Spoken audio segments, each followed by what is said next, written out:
सलाम, नमस्ते, सत श्री अकाल। मैं हूं रजा और आप देख रहे हैं रजाग्राफी की अंतरराष्ट्रीय प्राइम टाइम रिपोर्ट। एक वीडियो के अंदर पूरी दुनिया की तमाम खबरें आसान और सिंपल भाषा में आपके सामने। हजरात, पाकिस्तान अपनी एयरफोर्स की ताकत बहुत बड़े लेवल पर बढ़ा रहा है और यह भारत के लिए सिरदर्दी है, क्योंकि पाकिस्तान को ऑपरेशन सिंदूर में एहसास हुआ कि उसकी अभी एयरफोर्स इतनी मजबूत नहीं है कि वो भारत का सामना कर सके, और उसके पास ऐसे सोर्सेज हैं जिससे वो अपनी ताकत को भारत की टक्कर तक ला सकता है। चाइना का J-10C काफी एडवांस और खतरनाक फाइटर जेट है। ऑलरेडी पाकिस्तान के पास ये फाइटर जेट बहुत सारे हैं, लेकिन अब उसने 60 से 70 J-10C चाइना से मांगे हैं। हजरात, कोई देश किसी देश से J-10C 60 और 70 की तादाद में खरीदे तो समझ जाओ ये तो पूरी फौज बना रहा है, और ये फौज बारात लाने के लिए तो है नहीं, जाहिर सी बात है भारत को टक्कर देने के लिए। क्योंकि अभी अपन लोग क्या कर रहे हैं, हम लोग राफेल फाइटर जेट खरीद रहे हैं और बड़ी मात्रा में। ऐसे में पाकिस्तान के आसिम मुनीर को इस बात का एहसास हो गया कि अब भारत के पास जब राफेल की टुकड़ियां हैं, बड़ी तादाद में एयरफोर्स भारत की राफेल चलाएगी, तो ऐसे में हम कहीं कमजोर ना पड़ जाएं। तो उन्होंने भी टक्कर देने के लिए 60 से 70 J-10C चीन से मांग ली है। बड़ी बात यह है कि चाइना पाकिस्तान को यह फाइटर जेट इतनी बड़ी तादाद में देने के लिए राजी भी है। मेरे दोस्तों, आपको पता होगा, याद होगा, नेपाल में जेनजी प्रोटेस्ट हुआ था। उसमें नेपाल का जो प्रधानमंत्री PM ओली है वो भाग भी गया था, याद होगा आपको, पूरी कैबिनेट भाग गई थी, पिटे भी बहुत थे।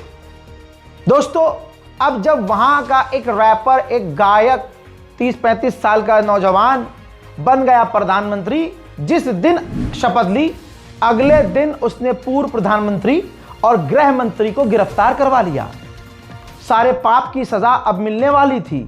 इतना जल्दी कैसे हो सकता है भाई साहब? अगले ही दिन, जो परसों तक, 2 दिन पहले तक प्रधानमंत्री था देश का, वो 2 दिन बाद गिरफ्तार, और गृह मंत्री भी गिरफ्तार। लेकिन क्योंकि PM ओली जो है, अच्छी खासी उनकी एज है, 70+ उनकी उम्र है, और किडनी का इलाज ऑलरेडी चल रहा था, तो वो इतने बीमार हो गए कि एक दिन गिरफ्तार हुए और अगले दिन वो अस्पताल में भर्ती हैं। हालांकि इससे कोई फायदा नहीं होगा, ठीक होते ही वो जेल में जाएंगे। ये एक सबक है उन देश के प्रधानमंत्रियों के, और जो गृह मंत्री और बड़े बड़े नेता बन के कुर्सी पर बैठे हुए हैं और तानाशाही कर रहे हैं, वो जो ये सोच रहे हैं कि जिंदगी भर हमारी सरकार रहेगी। एक बार तुम्हारी सरकार जाते ही तुम्हें अच्छे से पता है कि तुम्हें कहां जाना होगा। यही तो वजह है कि सरकारें जो हैं मेहनत करती हैं कि हम गिर ना जाएं, क्योंकि अगर एक बार गिर गए तो इन्होंने जो षड्यंत्र खेला है, ताकत का जो मिसयूज किया है, वो फिर दूसरे भी करेंगे जो नई सरकार आएगी, और फिर उसके बाद ये जिंदगी भर जेल से बाहर नहीं आ पाएंगे। पाप के सारे इनके कच्चे चीटे खुल जाएंगे। आपको क्या लग रहा है मैं भारत की? नहीं अब नहीं करवाऊंगा 53वीं FIR तुम्हारे चक्कर में। तुम तो थाने भी ना हो खर्चा हमें खुद करना है, घर पे पुलिस खुद आ रही है, थाने हम जा रहे हैं, कोर्ट में पेश हम हो रहे हैं, ऊपर से यहाँ शिया सुन्नी एक कर रहे हैं हम, तो हमारे खिलाफ मुसलमानी जहर उगल रहे हैं। हाँ बेटा, गोप गोप, अब तुमसे आगे ही चलूंगा मैं जिस प्रधानमंत्री की बात कर रहा था, वो युगांडा के पास एक छोटा सा देश है, हाँ, वहां के प्रधानमंत्री की बात कर रहा हूं मैं। झूठ बोल रहा है। बाकी समझदार को इशारा काफी है, आगे बढ़ते हैं। मेरे दोस्तों, ये जो प्रधानमंत्री नए वाले बने हैं, इन्होंने पुरानी सरकारों का बेड़ा गर्क कर दिया है। एग्जाम्पल है भाई, नेपाल की सरकार ने छात्र राजनीति पर रोक लगा दी है और 5वीं क्लास तक एग्जाम भी खत्म कर दिए हैं। बल्ले बल्ले हो गई बच्चों की। स्कूलों और कॉलेजों को अपने विदेशी नाम भी बदलने होंगे। जो विदेशी नाम रखे गए हैं वो नाम बदलने होंगे, और जो सरकारी मकान किसी को मिला है, सरकारी प्रॉपर्टी किसी को मिली है, सरकारी नौकरियां जिनको मिली हैं, भाई सबकी दोबारा से जांच होगी। वाह, मुझे लग रहा है वहां हिंदू राष्ट्र बन रहा है, तो अंधभक्तों अपना सामान उठाओ, एक हिंदू राष्ट्र तैयार हो रहा है, बहुत तेजी से विकास हो रहा है, पहुंचो। और अगर एक बार सरकार यहाँ तुम्हारे अब्बा की गिर गई तो देखो यही होगा। तो जितना उछल रहे हो उछल लो भाई, एक बार का इंतजार है। एक बार सरकार गई और जो दूसरी आएगी, भाई कांग्रेस साफ बोल रही है, सरकार आएगी जब हमारी, और देखिए वो साइकिल वाले भी बोल रहे हैं, तो एक बार हमारी सरकार आएगी, सारी फाइलें खोल दी जाएंगी। ये जो नेपाल की सरकार है, अब जो नई वाली बनी है, ये पूरी दुनिया का दिल जीत रही है। काम इसने 4-5 दिनों में ऐसे ऐसे कर दिए हैं कि भैया समझ में आ रहा है कि अगर कोई ईमानदार हो तो तो वो क्या नहीं कर सकता, कोई देश का ईमानदार प्रधानमंत्री हो वो क्या नहीं कर सकता। अब इनकी नई सरकार ने ऐलान किया है कि जेन ज़ी प्रोटेस्ट में जो 27 लोग मारे गए थे उनके परिवार में से किसी न किसी एक व्यक्ति को सरकारी नौकरी दी जाएगी। अमेरिका की रिपोर्ट, कांग्रेशनल रिपोर्ट सामने आई है। हालांकि अमेरिका अभी बिल्कुल पाकिस्तान के पिछवाड़े में घुसा हुआ है। डोनाल्ड ट्रंप शहबाज शरीफ का चाट लेता है और शहबाज शरीफ डोनाल्ड ट्रंप का चाट लेते हैं। दोनों एक दूसरे का हाथ, मैं हाथ की बात कर रहा हूं, हाथ चाटने को तैयार हैं। इसके बाद आपको बता दूं कि अमेरिका की रिपोर्ट आई है, कांग्रेशनल रिपोर्ट, उसने खुलासा किया, वार्न किया है भारत को कि अभी भी पाकिस्तान की सरकार आतंकवाद को सपोर्ट कर रही है, टेररिज्म को भारत के खिलाफ इस्तेमाल कर रही है। भारत के खिलाफ कई सारे ग्रुप इसने एक्टिव किए हुए हैं। और हज़रात, ये आतंकी संगठन काम कैसे करते हैं मैं आपको बताता हूं। ईरान इजराइल की जंग चल रही है, ईरान अमेरिका की जंग चल रही है। भारत में आपने ध्यान दिया होगा जब से मोदी सरकार आई है शिया सुन्नी नहीं होता है, मुसलमान के बीच कोई इस तरह की हरकतें नहीं होती है कि आपस में वो कोई दंगा कर सकें। मोदी सरकार का एक ये बेनिफिट रहा है कि जो अल्पसंख्यकों को, मुसलमान अल्पसंख्यक आपस में ही किसी अल्पसंख्यक समुदाय को दबाने की कोशिश करते थे, वो नहीं कर पा रहे हैं क्योंकि मोदी सरकार है। तुम आपस में शिया सुन्नी कर रहे हो, मोदी जी की नज़र में तुम मुसलमान हो, लठ आएगा उधर से बिल्डोजर आएगा, इधर से एनकाउंटर होगा, सबके चूतर लाल होंगे तो सब औकात में है। ये हकीकत है। ईरान और इजराइल की अमेरिका की जंग में मैंने ये रियलाइज़ किया है कि भाई मोदी सरकार को तुम दिन भर गाली बकलो, लेकिन हकीकत ये भी है कि आज अगर मुसलमान शिया सुन्नी अगर नहीं कर रहा है तो मोदी जी की वजह से है। अब तुम मुझे गालियां बकते रहो, ये सच्चाई है, क्योंकि मुझे तो मेरी कौम नहीं गाली बकी भाई, रिपोर्टिंग कर रहा हूं ईमानदारी से, लेकिन उसमें भी शिया सुन्नी। अब लोग कहेंगे राधा भाई इग्नोर करो, क्यों भाई, क्यों इग्नोर करें? मैं तो कौम मिल्लत की बात करता था, मेरे दिमाग में जो हैं सब नपेंगे इंशाल्लाह, आप देखते रहिएगा, मैं भूलता नहीं हूं।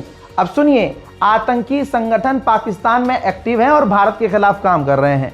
मोदी सरकार को यह सोचना चाहिए कि फिर वो कौन से कट्टरवादी संगठन हैं जो भारत के अंदर कंट्रोल कर रहे होंगे कुछ लोगों को। मैं आसान कर देता हूं मोदी सरकार के लिए, इस ईरान इजराइल अमेरिका की वॉर में कुछ चंद ऐसे मुल्ला मौलाना नौजवान हैं जिन्होंने ईरान को छोड़ दो, अल्पसंख्यक समुदाय के खिलाफ जहर उगला है और शिया सुन्नी करके दंगा फसाद करने की कोशिश की है। और इनकी मानसिकता चेक कर ली जाए, बिल्कुल पाकिस्तान के जो आतंकी संगठन है ना, अल-कायदा, ठीक है, यही दाइश और ये तहरीक तालिबान पाकिस्तान, इनकी मेंटालिटी से मैच करती है। अगर आप इनकी ज़बान और उनकी ज़बान, पाकिस्तान के मौलवी कट्टरवादी जो होते हैं उनकी ज़बान और भारत में बैठे जो ये शिया सुन्नी कर रहे हैं उनकी ज़बान मैच करेंगे तो मोदी सरकार को इस बात का यकीन होगा कि कितने खतरनाक लेवल के पाकिस्तानी सोच के लोग भारत के अंदर मुसलमानों में बैठे हैं। उनकी पहचान मैंने मोदी सरकार को दे दी है, मैंने गवर्नमेंट ऑफ इंडिया को बता दिया है कि बस आप ये चेक करो कि आपके मुल्क में जो कम लोग हैं शिया समुदाय के, या समझ लीजिए कोई बरेलवी पे आ जाए, कोई किसी पे, अगर कोई भीड़ किसी छोटी भीड़ पर हमलावर है और कटाक्ष कर रही है और अपने अंदर की यूनिटी को तोड़ रही है, और वो इंसान जो शिया सुन्नी कर रहा है, दंगा फैलाना चाह रहा है, तो वो पाकिस्तान की सोच का है। वो भारत में अपने ही लोगों से इतनी नफरत करता है कि वो उसके खिलाफ जहर उगल रहा है। तो जो एक मुसलमान होकर दूसरे अपने समुदाय को बदनाम करने के लिए गाली बक रहा है, अपमानित कर रहा है, ईरान का मजाक उड़ा रहा है, शिया समुदाय को गालियां बक रहा है, तो मोदी सरकार को सोचना चाहिए कि जो अपनों का सगा नहीं है वो हिंदुओं का सगा कैसे होगा, जो अपनों का सगा नहीं है वो मुल्क का सगा कैसे होगा, जो एक नॉन मुस्लिम देश भारत में रहकर जो मुसलमान अपने मुसलमान का नहीं है वो हमारे हिंदू भाइयों का कैसे होगा। मोदी सरकार से गुजारिश है, ऐसे लोगों पर नजर रखें जो मौलाना है किसी मस्जिद के, इमाम है किसी मस्जिद के, और या है मुस्लिम कम्युनिटी से लड़के, लेकिन वो जहर उगल रहे हैं अल्पसंख्यक समुदाय के खिलाफ, मुस्लिम अल्पसंख्यक समुदाय के खिलाफ। तुमने क्या सोचा मुन्ना, रजाग्राफी है भाई।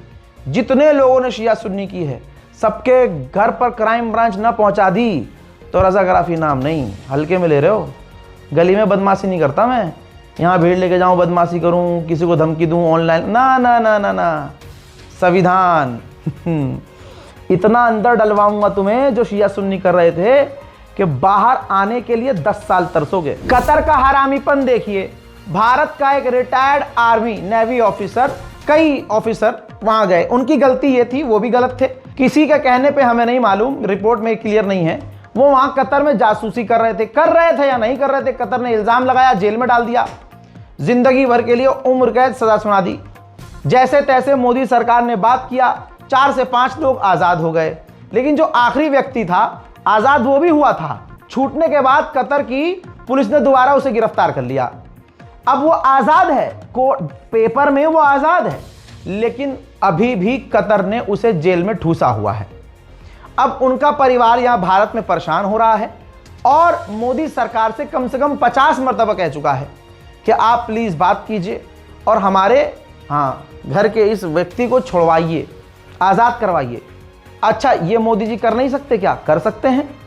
मोदी अरब देशों के बेस्ट फ्रेंड हैं।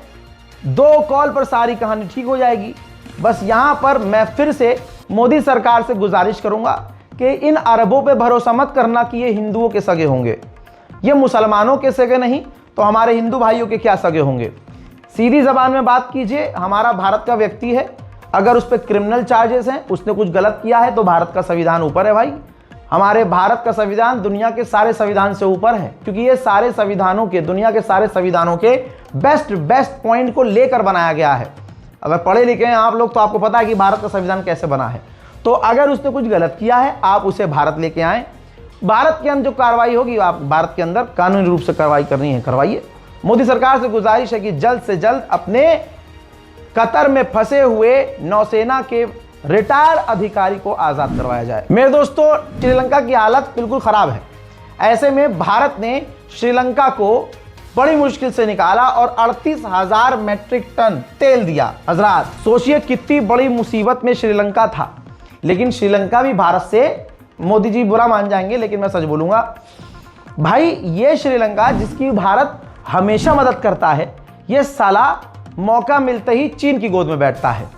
ये आज जो मैं बात कह रहा हूं लिख लीजिएगा, 4 दिन बाद कोई खबर आएगी कि श्रीलंका चीन के साथ मिलकर ये कर रहा है और चाइना श्रीलंका में ये चीज बना रहा है। मदद लेने के लिए हम हैं, श्रीलंका हमसे मदद लेगा, लेकिन जब दोस्ती निभाने की बात आएगी तो वो चीन से निभाएगा। मेरे दोस्तों, मालदीव का खेल समझिए।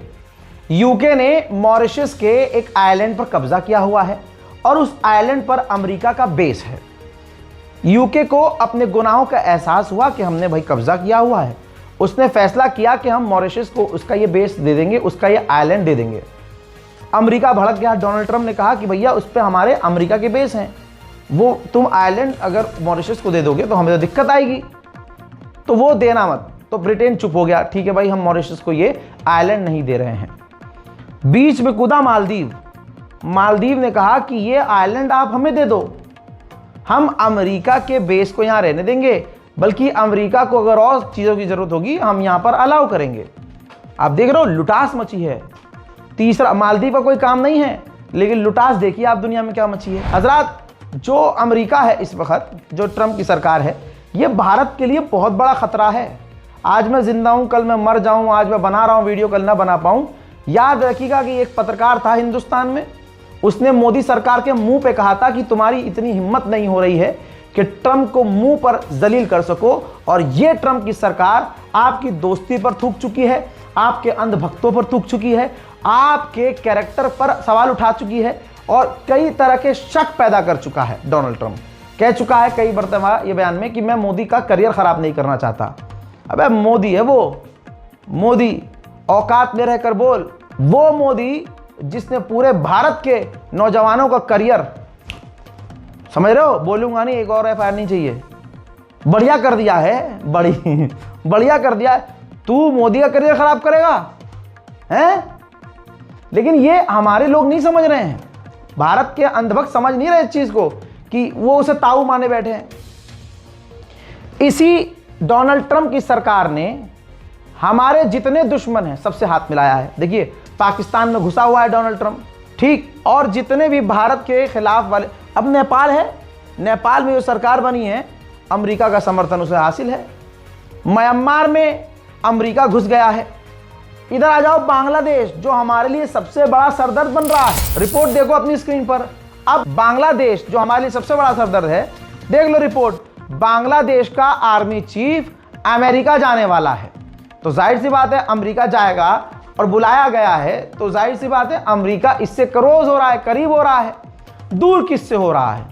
मुझे नाम लेना है क्या किसी का? बात खत्म हो गई। उधर नेटो से चिढ़ा हुआ है डोनाल्ड ट्रंप, तो डोनाल्ड ट्रंप ने सोचा है कि अब नेटो से कहेंगे भैया पैसा डिफेंस में तुम अपने जीडीपी का 5% लगाओ नेटो के डिफेंस में। जीडीपी का 5% बहुत होता है। और ट्रंप ने सोचा है अगर ये लोग नहीं मानेंगे तो हमारा नेटो का जो आर्टिकल 5 है उसको हम मानेंगे नहीं, और कल कभी नेटो को हमारी जरूरत होगी तो हम मदद करेंगे नहीं। अच्छा, नेटो से इतना चिढ़ चुका है डोनाल्ड ट्रंप कि अब वो जर्मनी के अंदर जो अमेरिका की फौज नेटो के अंतर्गत तैनात है, जर्मनी से अमेरिका की फौज निकालने को तैयार है डोनाल्ड ट्रंप। हजरात, औकात डोनाल्ड ट्रंप की दुनिया के सामने आ चुकी है। और अभी एक नॉर्थ कोरिया और बचा हुआ है, और अल्लाह करे जिस दिन कोई उल्टा ख्वाब देख ले हमारा चपटा ये किम जोंग उन, किसी दिन ये ख्वाब भी गलत देख के उठेगा ना, उस दिन सुबह उठ के बिना किसी से पूछे अमेरिका को पेल देगा। कैसे पेलेगा? आप कहेंगे भाई इसकी मिसाइलें देखिए। दोस्तों तस्वीर दिखा रहा हूं, किम जोंग उन की गवर्नमेंट ने, उसकी आर्मी ने एक ऐसी high thrust solid fuel missile engine का टेस्ट किया है जो नॉर्थ कोरिया से ये मिसाइल सीधा अमेरिका तक जाने की क्षमता रखती है और अमेरिका के किसी भी स्टेट को हिला सकती है। उधर अफगानिस्तान का वैसा ही बेड़ा गर्क हो रहा है, पता नहीं क्या चल रहा है अफगानिस्तान में। पाकिस्तान और अफगानिस्तान की झड़प की दूसरी बात, पहली बात यह कि वहां खतरनाक बाढ़ आई और सिर्फ बाढ़ की वजह से 17 बेचारों गरीबों की मौत हो गई, 100 से ज्यादा लोग बेघर हो गए और अभी बहुत सारे लोग लापता हैं। उधर आर्मीनिया का प्रधानमंत्री, हाँ, जो अजरबैजान से लड़ा था पहले, आर्मीनिया अजरबैजान याद होगा, तो आर्मीनिया का प्रधानमंत्री चर्च गया था, ईसाइयों का त्यौहार था, वो अपने चर्च गया था, तो निकोल पाशियान जो प्रधानमंत्री है उसके ऊपर वहां की जनता ने हमला कर दिया। अब समझ में आएगा आपको कि मोदी जी पब्लिक प्लेस में क्यों नहीं जाते हैं।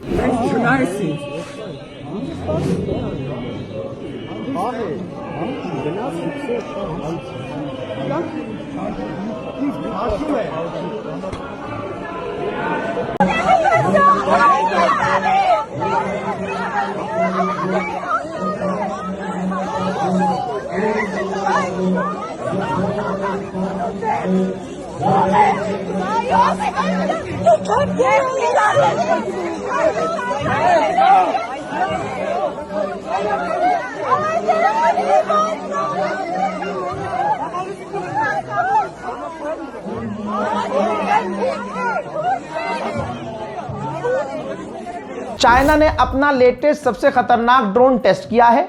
यह काफी एडवांस लेवल का ड्रोन है जो दिखता अमेरिका के परमाणु बॉम्बर जैसा है। मॉडल है CH-7 ड्रोन, जो काफी घातक है और दिखने में भी ये फाइटर जेट से काफी बड़ा है। उधर चाइना ने अंतरिक्ष में एक्सपेरिमेंटल मल्टीपल सैटेलाइट लॉन्च कर दी है। तस्वीर आपके सामने। हम यहां गू-मूत में लड़ रहे हैं, हिंदू मुसलमान मोदी जी करवा रहे हैं, लेकिन वहां देखिए चाइना भाई एक्सपेरिमेंट कर रहा है अंतरिक्ष में। हजरात मोहतरम, अंतरराष्ट्रीय प्राइम टाइम रिपोर्ट में आज और अभी के लिए इतना ही। 30 दिन हो चुके हैं, वॉर अपडेट कवर कर रहा हूं। बार बार मुझे बताना नहीं है कि मैं इतने दिन से कर रहा हूं, मैं ये कर रहा हूं, वो कर रहा हूं। मैं बता नहीं सकता कि मैं कितना, मतलब दिमाग, दिल, मन, तन सब थक चुका है मेरा, लेकिन बस आपकी मोहब्बत है तो प्लीज देखिए ताकि आपके व्यूज से, आपके कमेंट से हमारी हिम्मत बनी रहे। दुनिया की तमाम सच्ची, जरूरी, अहम तरीन खबरों को आसान भाषा में सुनने और समझने के लिए हमारे चैनल को सब्सक्राइब करें। जय हिंद।